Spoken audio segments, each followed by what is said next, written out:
statutory bodies urge to make paradigm shift. And also, additional investment reflects confidence in country's national policies.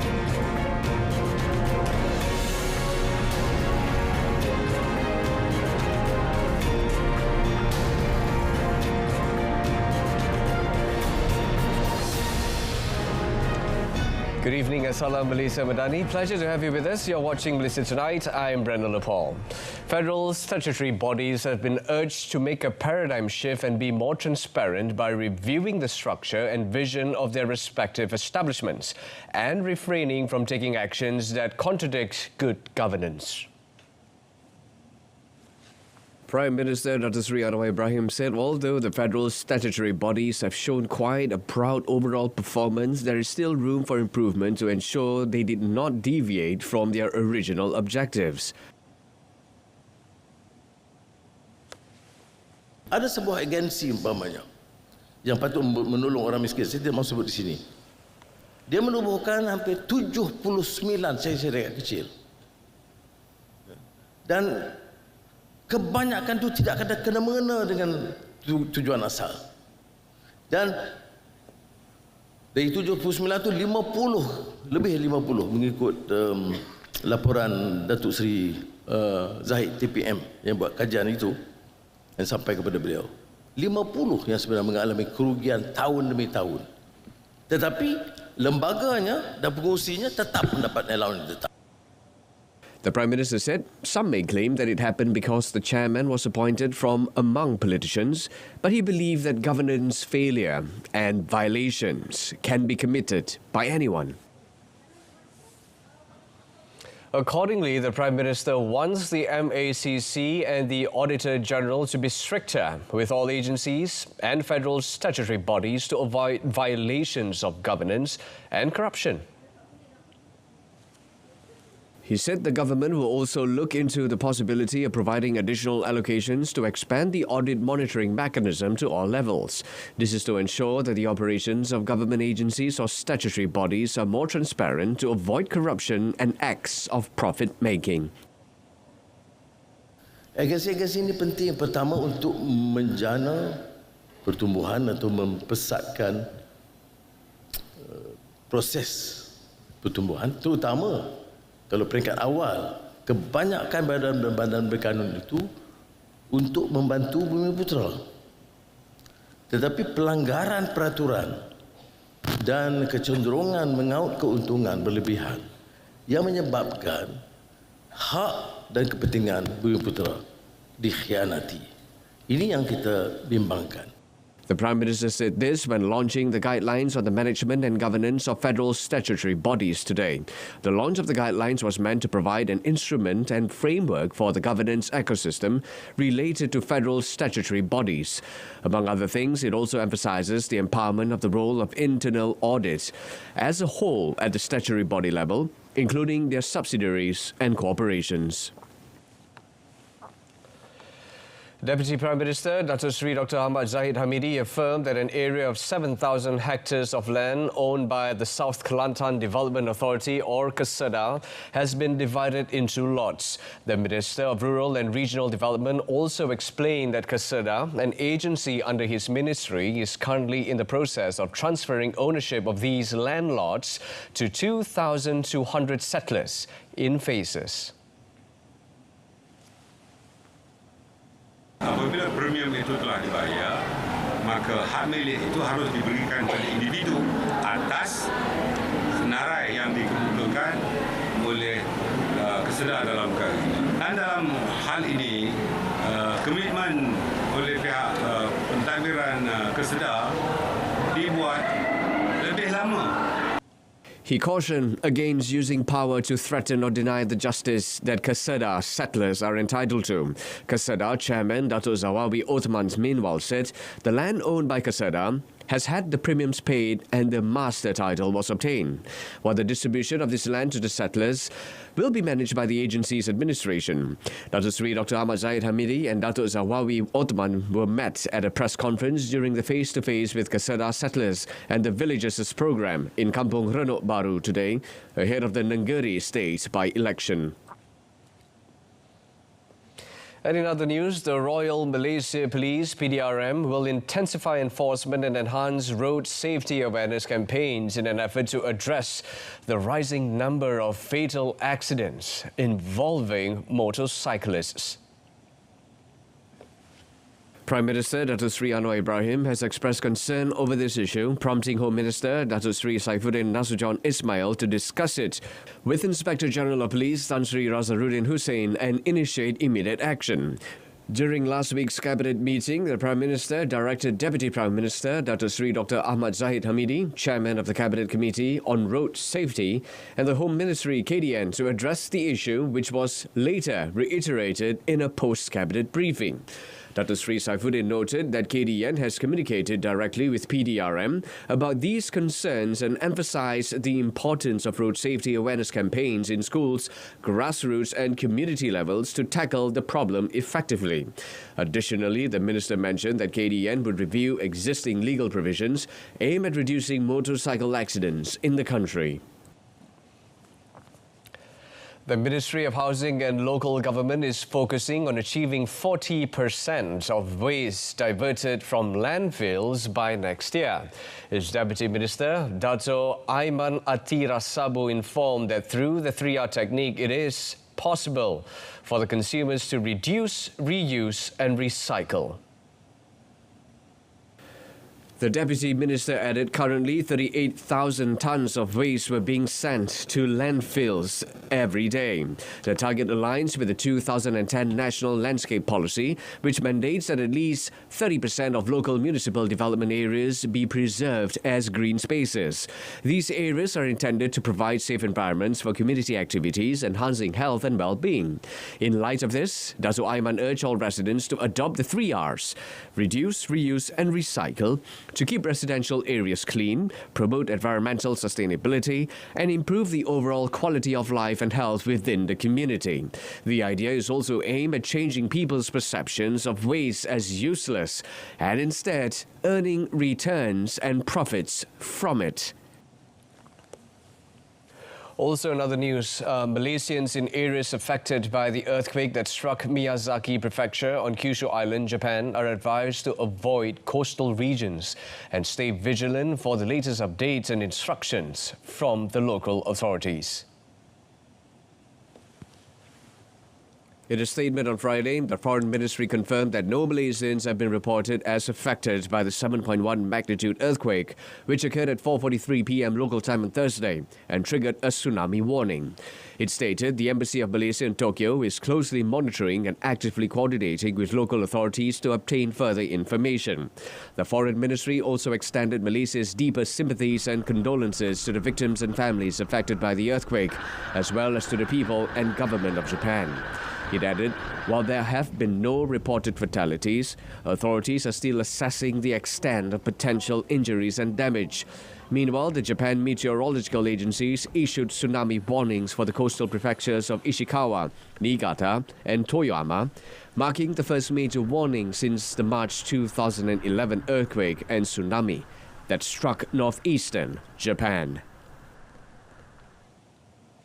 Meanwhile, Japan's Prime Minister Fumio Kishida cancelled plans to visit Central Asia and spearhead precautionary measures instead, following an unprecedented warning that the risk of a major Pacific Coast earthquake was higher than usual. Public broadcaster NHK said the government may seek to hold meetings with regional leaders online instead. The visit to Kazakhstan, Uzbekistan and Mongolia was originally set to run from Friday to 12 August.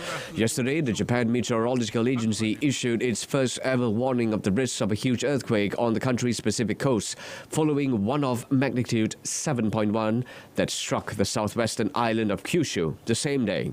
It did not indicate a quake would definitely happen, but encouraged people to be ready to evacuate if necessary.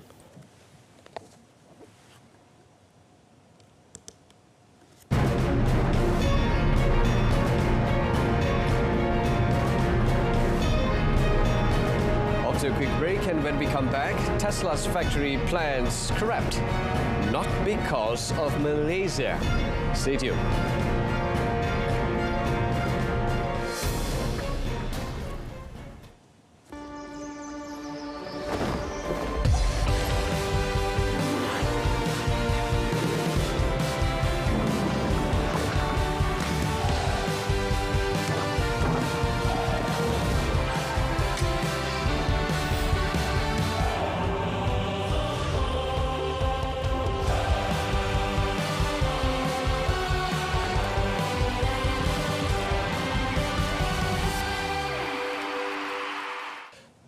You're watching Malaysia Tonight. The country's clear economic policies and political stability were key factors that prompted global semiconductor company Infineon Technologies AG, or Infineon, to announce an additional investment of 30.1 billion ringgit yesterday.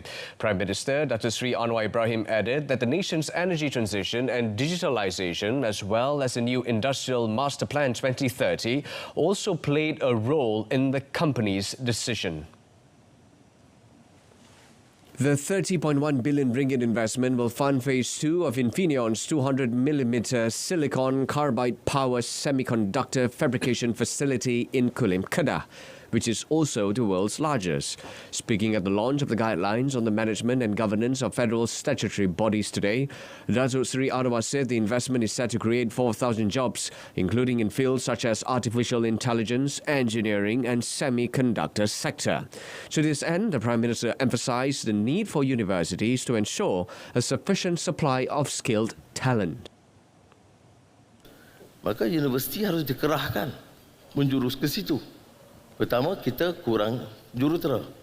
Kedua, kita kurang kemahiran dalam bidang digital, peringkat tinggi dan juga AI.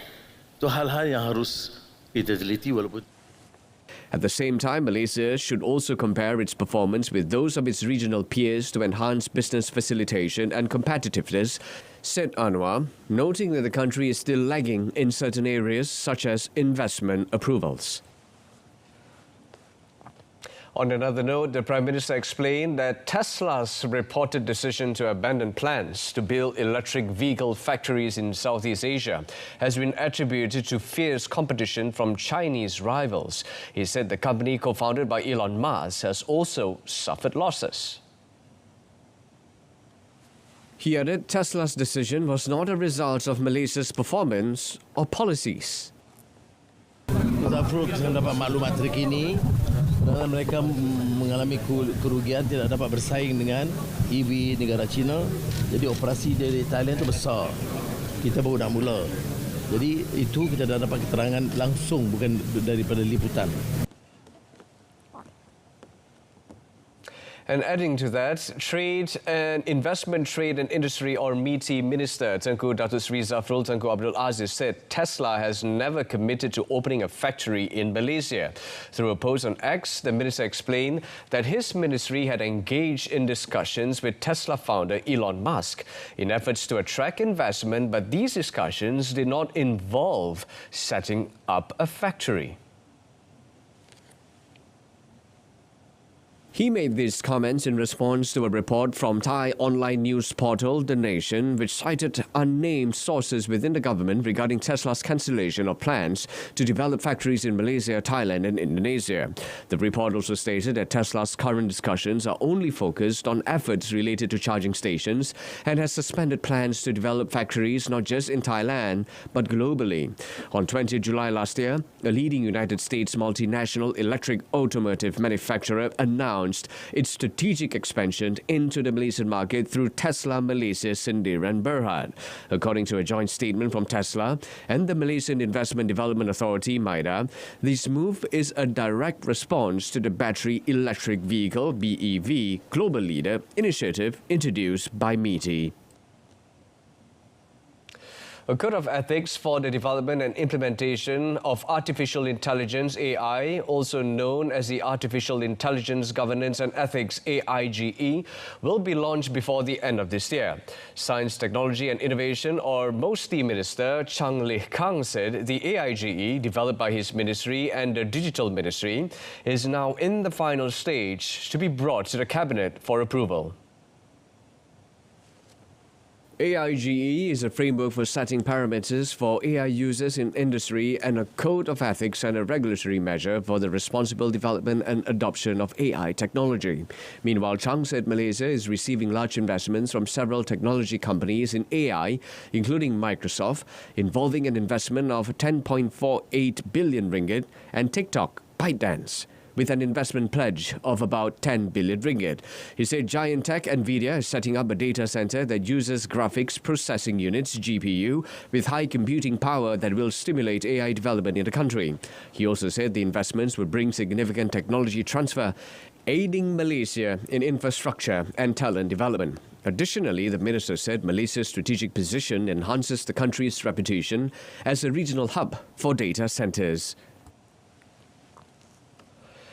Malaysia's total debt will start reducing from 2027 onwards as older debts have been cleared. In a post on X, Economy Minister Rafizi Ramli said the country's debt had been successfully reduced by 14 billion ringgit from 100 billion in 2022 to 86 billion ringgit this year since the unity government came to power.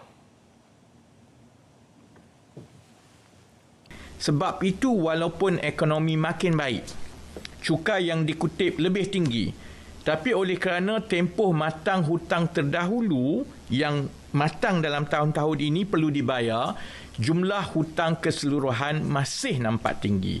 Sebab itu prestasi mengurangkan hutang perlu diteliti juga dari segi jumlah hutang baru yang diambil oleh pentadbiran sekarang. Jika prestasi ini dapat dikekalkan, jumlah hutang keseluruhan negara insya-Allah akan mula menurun bermula 2027 apabila jumlah hutang terdahulu yang matang itu akan juga mula berkurang. Beginning 23rd October, flights to Melaka will increase to 5 times a week with Scoot, the low-cost airline from Singapore, expected to enhance foreign tourist arrivals for the year of visiting Melaka 2024 or TMM 2024. According to Melaka Chief Minister Datuk Seri Abdul Rauf Yusof, this development is expected to positively impact the operations at Melaka International Airport in Batu Berendam. Pelancong-pelancong dari luar negara boleh datang ke Melaka dengan mengadakan konektiviti via Singapore to Melaka dalam kekerapan 5 kali seminggu. Jadi ini adalah satu perkembangan yang baik. Lapangan terbang antarabangsa Batu Berendam akan kembali aktif dan kita juga tengah berunding dengan beberapa syarikat lain untuk dapat memberikan lagi penerbangan-penerbangan baru yang bakal kita kaji daripada keberkesanan sudut ekonominya nanti. Datuk Seri Abdul Rauf Yusof made these remarks during the Mata Fair Melaka 2024 today.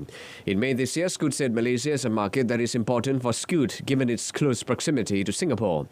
Until last July, Melaka received the arrival of 8.7 million tourists, with 6.6 million domestic tourists and 2.1 million foreign tourists. The 3-day fair is aiming for a sales target of 15 million ringgit. Strong economic ties with China are helping to buffer risks and provide advantages for Malaysia. Chief Executive Officer of Capital Dynamics, Tan Teng Bu, is confident that the country is in a good position to remain resilient even as the United States faces a recession. Commenting further on the matter, Tan said local semiconductor exports won't be affected. In fact, it opens up opportunities to pivot and focus on the market in that big wall country. This company from town, ASC is a semiconductor company, is similar to Unisem and MPI. They have been quietly expanding in Penang. Right? So we've got other sources. Yes, still semicon. And the Chinese companies love Malaysia because culturally no problem, and then politically we are friendly. Right now, 70% of the country's exports are focused on the Asian market, while the remaining 14% goes to the Americas and 9.4% to Europe. Banks in Malaysia now have begun to implement malware shielding technology on their mobile banking apps as part of a concerted effort to protect customers from financial scams. The Association of Banks in Malaysia, ABM, and the Association of Islamic Banking and Financial Institutions Malaysia, IBIM, said the preventive security measure, which is implemented by their members, can detect high-risk malware in scenarios such as malicious APK files and suspicious remote monitoring access on customers' devices, among others. Apart from that, the technology also helps to detect malicious applications or suspicious functionalities by acting as a vigilant digital guard, eventually warning warning or stopping customers from performing banking activities on compromised devices, the association said in a joint statement today. This initiative builds on earlier measures from July 2023, including replacing SMS OTPs with more secure methods and establishing a dedicated complaint channel, they added. Meanwhile, ABM Chairman Dato' Khairul Saleh Ramli said the initiative represents a significant step forward in their collaborative efforts. He said emphasizing customer privacy, malware shielding is only activated when the customer launches the mobile banking app and does not run in the background continuously. Commenting further, he also noted that ABM wants to assure their customers that their banking information and personal data remains confidential and protected. Moving on, Malaysia's Industrial Production Index, or IPI, increased by 5% year-on-year in June 2024, maintaining positive momentum for 6 consecutive months, fueled by steady growth in the manufacturing sector. According to Datuk Sri Muhammad Uzair Mahidin, Chief Statistician of the Department of Statistics Malaysia, or DOSM, the manufacturing sector grew by 5.2%, with the mining sector seeing a 4.9% increase and the electricity sector growing by 3.5%. Compared to the previous month, the index of industrial production rose by 4.8%, up from 3.5% in May 2024. Datuk Sri Dr. Muhammad Uzair highlighted that the growth was also supported by a 4.9% increase in the production of computers, electronics and optical products in June 2024. On the month-on-month basis, export-oriented industries increased by 11.8%, while domestic-oriented industries saw a modest growth of 4.6%, down from 6.4% in May 2024. For the second quarter of 2024, the IPI advanced 4.5% compared to 3.3% in the first quarter, driven by a 4.9% growth in the manufacturing sector. However, the IPI dropped by 1.2% in the second quarter compared to the first quarter, influenced by a decline in the mining sector.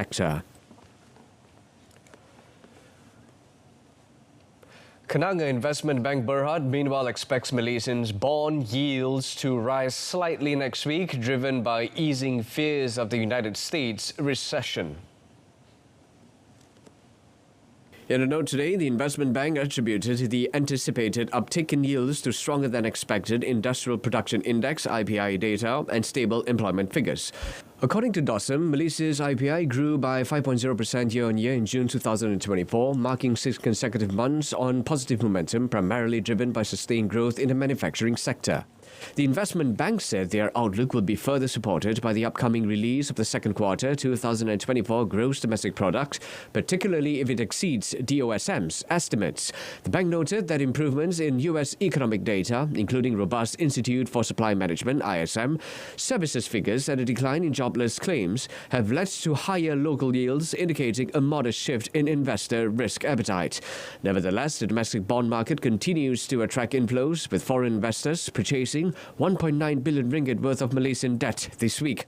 Malaysian government securities, MGS, and government investment issues, GII, yields showed mixed movements this week, ranging from negative 3.7 basis points BPS to 5.6 BPS overall.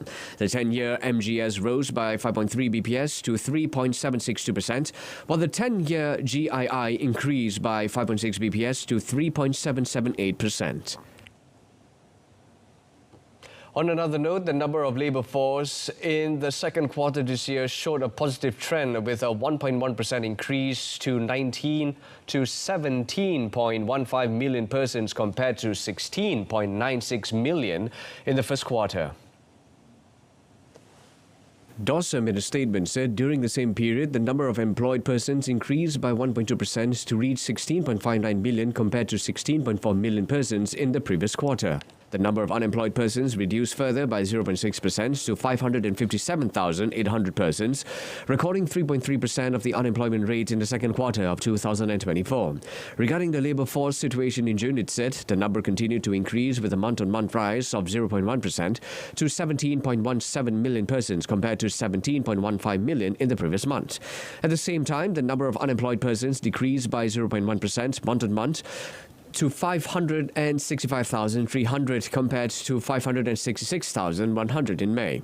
According to a statement, the unemployment rate in June remained at 3.3%, with the number of employed persons continuing to increase by 0.2% to record 16.61 million compared to 16.58 million earlier. By economic sector, the services sector continued to exhibit increases in the number of employed persons, especially in wholesale and retail trade, food and beverage services, and information and communication activities. A similar trend of employed persons was also observed in the manufacturing, construction, mining, and quarrying and agriculture sectors. Malaysia is set for a transformative economic renewal, promising significant impacts across various sectors. Stephen Innes, managing partner at wealth management company SBI Asset Management, stated that the Finance Ministry initiative to inject an additional 120 billion ringgit in domestic direct investments through 6 government-linked investment companies over the next 5 years marks a significant milestone in the nation's economic strategy. Dubbed to gear up and led by Prime Minister Dato Sri Anwar Ibrahim, who also serves as Finance Minister, the plan targets key areas like green technology, infrastructure and the Johor-Singapore Special Economic Zone, SEZ. These strategic investments aim to catalyse job creation, stimulate sectoral growth and attract foreign direct investment. At the microeconomic level, Innes emphasised that projected growth is expected to benefit various economic strata. Small and medium enterprises, SMEs, are particularly poised to gain from increased demand and new opportunities arising from these expansive projects, fostering local business innovation and entrepreneurship in targeted sectors. However, challenges lie ahead. Innes concluded that Malaysia's commitment to sustainability and technological innovation, underpinned by inclusive societal values, is set to significantly enhance its socio-economic landscape, ushering in a new era of prosperity and resilience under Dato Sri Anwar's strategic leadership. And with that, we conclude Malaysia Tonight. In our top stories, statutory bodies urge to make paradigm shift. Malaysia Madani, Jiwa Merdeka, I'm Brendan Paul. Thanks for watching. Have a fantastic weekend. Take care.